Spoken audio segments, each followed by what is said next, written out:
Hello again, everybody. Seeing as how this is the second to last video of our year, I decided to bring back a classic and put on the old sombrero. So, this read aloud is about The Sign of the Beaver by Elizabeth George Spear.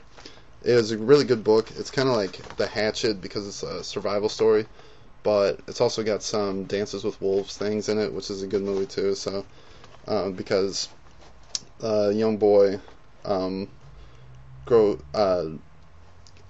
becomes friends with a Native American, and so it's kind of like that whole Native American white American friendship thing going on.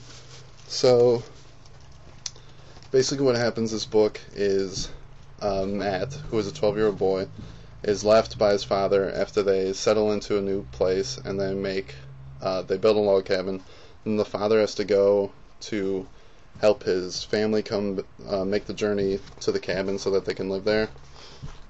So the first excerpt I'd like to read is actually the very first words of the book.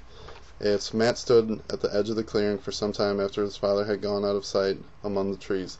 There was just a chance that his father might turn back, that perhaps he had forgotten something or had some last word of advice. This was one time Matt reckoned he wouldn't mind the advice, no matter how many times he had heard it before. But finally he had to admit that this was not going to happen. His father had really gone. He was alone, with miles of wilderness stretching on every side.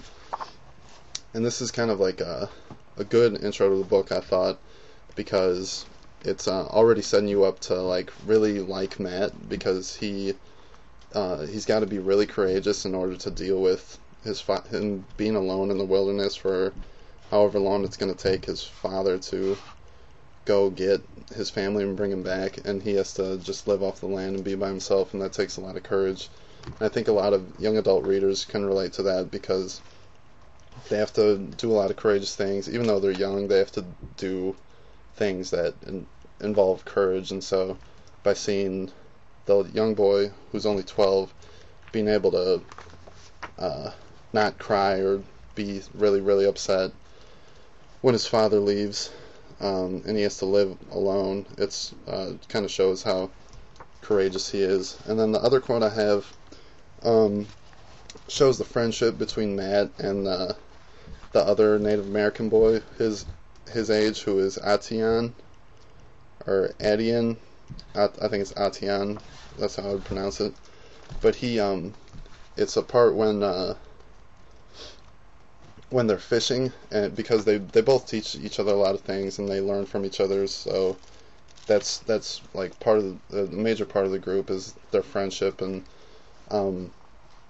it starts, fish broke line, Atian observed, as if anyone couldn't see that. Furious at Atian, at the fish, and at himself, Matt examined the break, unable to face the Indian. He lost more than a good fish. His hook had disappeared as well, the only hook he had. Of course, Atian noticed. Those black eyes never missed anything. Make new hook, he suggested. Without getting to his feet, he reached out and broke a twig off a maple sapling. Out came the crooked knife again. In a few strokes he cut a piece as long as his little finger, carved a groove around the middle, and whittled both ends into sharp points. Now he stepped in the water and tied Matt's line expertly around the groove. And this just shows how Matt probably wouldn't have known what to do because his only fish hook broke, but Atian was there and he helped him make a new one. And it just shows how they learn from each other, because Matt is also at the same time teaching Atian English, because Atian is the Beaver tribe's chief's son, so he helps him learn English, and Atian helps Matt learn how to live off the land. And it shows how we can all benefit from diversity, and how people need to be more acceptant, need to be able to accept other cultures more, and that we can actually learn from each other if we did that. So it's a good book. I would suggest it to all of you. Once again, The Sign of the Beaver. Go out and buy a copy right now. Bye.